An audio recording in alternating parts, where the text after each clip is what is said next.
अस्सलाम वालेकुम viewers, this is शान अली रहमान। इस वक्त मैं बड़े ही नेचुरल माहौल में हूँ, बड़ा इंजॉय कर रहा हूँ। और आज का जो प्रोग्राम था वो कायद आज़म मोहम्मद अली जिन्ना के रिलेटेड था कि जिस तरह से कायद आज़म मोहम्मद अली जिन्ना ने इस पाकिस्तान को हासिल किया और जिस तरह से कायद आज़म मोहम्मद अली जिन्ना ने पूरी दुनिया का नक्शा बदल के रख दिया और पाकिस्तान वजूद में आया। दोस्तों, जो मैं बात करूँगा वो बात थोड़ी सी लंबी है, लेकिन हमें बिल्कुल भी इस बात का अंदाज़ा नहीं है कि हमारे मुल्क में जो आजकल हालात हैं इसका ज़िम्मेदार कौन है। हम हर चीज़ हुकूमत पाकिस्तान पे डाल देते हैं, आने वाली गवर्नमेंट पे डाल देते हैं, लेकिन हम कभी भी ये नहीं सोचते कि एक शहरी होने के नाते, एक पाकिस्तानी होने के नाते हमारी ज़िम्मेदारियाँ क्या हैं और हमें क्या करना चाहिए। सबसे पहली बात तो ये है कि आप अगर इस्लाम की तारीख़ उठा के देख लें, कुरान को उठा के देख लें, तो कौमें जो हैं वो नमाज, रोज़ा, हज, ज़कात से तबाह नहीं हुई। वो कौमें तबाह हुई थी नाइंसाफ़ी की वजह से। वो कौमें तबाह और बर्बाद हुई थी एक दूसरे के लिए बुरा सोचने पे। वो कौमें तबाह और बर्बाद हुई थी एक दूसरे को नीचा दिखा के, एक दूसरे के साथ नाप तोल में कमी करना और एक दूसरे के साथ चीज़ों में मिलावट करना और ख़ास कर अपने दिल में बुग़्ज़ रखना। तो अल्लाह ताला बेशक हम सबको माफ़ कर देगा, लेकिन बहुत सारी ऐसी चीज़ें हैं जिनके हम खुद ज़िम्मेदार हैं।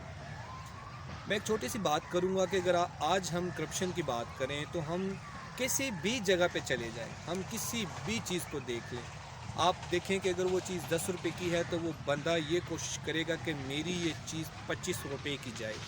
हलाल रोज़ी को भी हराम बना लेते हैं। तो जिस तरह से कायद आज़म मोहम्मद अली जिन्ना ने इस मुल्क के लिए कुर्बानी दी, अपने जो उनके मामलात थे उनको एक साइड पे रख के, अपनी निजी ज़िंदगी को एक साइड पे रख के, और जिस तरह से उन्होंने एक कुर्बानी दी, स्पेशली उन्होंने अपनी बीमारी को छुपाए रखा और उन्होंने लास्ट टाइम तक अपनी बीमारी को शो नहीं किया था। आज आलम ये है और अफसोस की बात और दुख की बात ये है कि हमारे हुक्मरान रहते यहाँ हैं, इलेक्शन यहाँ जीतते हैं, यहाँ के लोगों को भड़काते हैं, यहाँ के लोगों से अपने काम लेते हैं, यहाँ के लोगों को इस्तेमाल करते हैं, लेकिन इनके घर, इनके इलाज पाकिस्तान से बाहर होते हैं, जो कि एक अफसोस की बात है। और हमारे भोले भाले वही लोग जो फिर इनके पीछे लग जाते हैं। हम लोग महंगाई का रोना रो रहे हैं, हम लोग इमरान खान को बुरा कह रहे हैं, हम लोग बाकी गवर्नमेंट्स जो हमारी हैं हम उनको बहुत अच्छा कहते हैं कि इससे अच्छा वो था। मैं कहता हूँ कि आप लोग आटा चीनी घी से बाहर निकलो। आप ये देखो कि हमारी कौम किस काबिल बन रही है। हमने एक कौम बनना है, हमने एक ईमानदार कौम बनना है। आप ये देखें कि पूरी दुनिया में इस वक्त जो हमारे नबी पाक सल्लल्लाहु अलैहि वसल्लम ने आज से 1400 साल पहले जो बातें की थी, अरब में अब वही हो रहा है। आप देखें वहाँ पे बड़ी बड़ी बिल्डिंगें बन रही हैं, आप देखें कि वहाँ पे एक दूसरे के साथ उन लोगों ने कंपटीशन किया हुआ है। आप देखें कि अब पाक सर ज़मीन के ऊपर, जो कि हमारे मोहम्मद सल्लल्लाहु अलैहि वसल्लम आका दो जहान की ज़मीन थी, अब उस ज़मीन पे नाच गाना होना भी शुरू हो गया है। तो आप देखें कि दुनिया किस तरफ जा रही है और हम किस तरफ जा रहे हैं। अल्लाह ताला ने ये एज़ाज़ पाकिस्तान को बख्शा है कि पाकिस्तान ने ग़ज़वा-ए हिंद लड़ना है और वो मैंने, आपने, हमारे बुज़ुर्गों ने, हमारे बच्चों ने लड़ना है। तो ये वीडियो मेरी किसी को भड़काने के लिए नहीं है, ये एक हकीकत की बातें हैं जो हम लोग झुठला रहे हैं। हम लोग बस नफ्सा नफ्सी के दौर में हैं, हम लोग सिर्फ पैसों के पीछे भाग रहे हैं। हम लोग बिल्कुल भी ये नहीं सोच रहे कि हमारा आखिरत में अंजाम क्या होगा। एज़ अ मुस्लिम हमारे रिस्पॉन्सिबिलिटीज़ क्या हैं, एज़ अ पाकिस्तानी हमारी ज़िम्मेदारियाँ क्या हैं, एक शहरी होने के नाते उस शहर, उस महल्ले, उस टाउन, उस सिटी, उस गली की हमारी ज़िम्मेदारियाँ क्या हैं। हम लोग तो छोटी सी चीज़ होती है वो शापर में बांधते हैं, कोई कूड़ा है, कोई गंद है, हम वो दूसरे के दरवाजे के आगे फेंक देते हैं। तो हम किस तरह से एक अच्छी कौम बन सकते हैं। और हम बात करते हैं अमेरिका, कनाडा, यूरोप की जितनी भी कंट्रीज़ हैं या जो शेंजन की कंट्रीज़ हैं, हम उनके साथ अपने आप को कंपेयर करते हैं।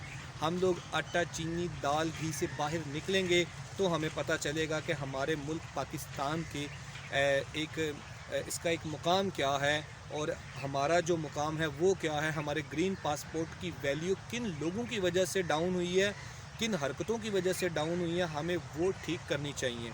हम हर चीज़ अल्लाह पे छोड़ देते हैं। नो डाउट अल्लाह पाक हमारा मालिक है, हमें खुदा ने بنایا ہے وہ ہماری ہر چیز پہ قادر ہے، لیکن کچھ معاملات اللہ تعالیٰ کی ذات نے ہمارے اوپر چھوڑے ہیں جو ہم نے ہی ٹھیک کرنے ہیں، وہ کوئی اور نہیں ٹھیک کر سکتا۔ جب تک ہم اپنی ان گندی جو ہماری ہیبٹس ہیں، جو ہم لوگ کرتے آ رہے ہیں اور جو ہمارے اندر ہیں، اگر ہم ان کو کبھی بھی ٹھیک نہیں کریں گے تو ہم کبھی بھی ایک اچھی، ایک ایماندار، ایک باوقار اور ایک سر اٹھا کے جینے والی قوم ہم نہیں بن سکتے۔ 14 اگست والے دن ہم سلنسر نکال کے بائک کے اوپر گھوم کے پاکستانی بن جاتے ہیں، دوسروں کی نیندیں حرام کر کے، باجا بجا کے، شور غول کر کے۔ تو آزادی کا مقصد ہرگز یہ نہیں ہے۔ آزادی کا مقصد ہے کہ ہم نے ایک دوسرے کو بیدار کرنا ہے، ہم نے اس ملک کے لیے کچھ کرنا ہے۔ آپ نام کرو اس ملک کا، کوئی ایسی چیز ہم بنائیں، ہم کچھ کسی کھیل میں جائیں، کچھ ایسے کام کریں جس سے ہمارا سبز ہلالی پرچم جو ہے وہ سر بلند رہے ہمیشہ۔ تو میرے خیال سے یہ چھوٹی چھوٹی سی باتیں ہیں جو ایک پاکستانی ہونے کے ناطے، ایک مسلمان ہونے کے ناطے ہم ہر روز، ہر دن، ہر مہینے، ہر سیکنڈ، ہر منٹ، ہر سال ہم ان کو اور زیادہ کر سکتے ہیں۔ تو تھینک یو سو مچ میری ویڈیو دیکھنے کا، اور اب میں آپ سے اجازت چاہوں گا۔ السلام علیکم۔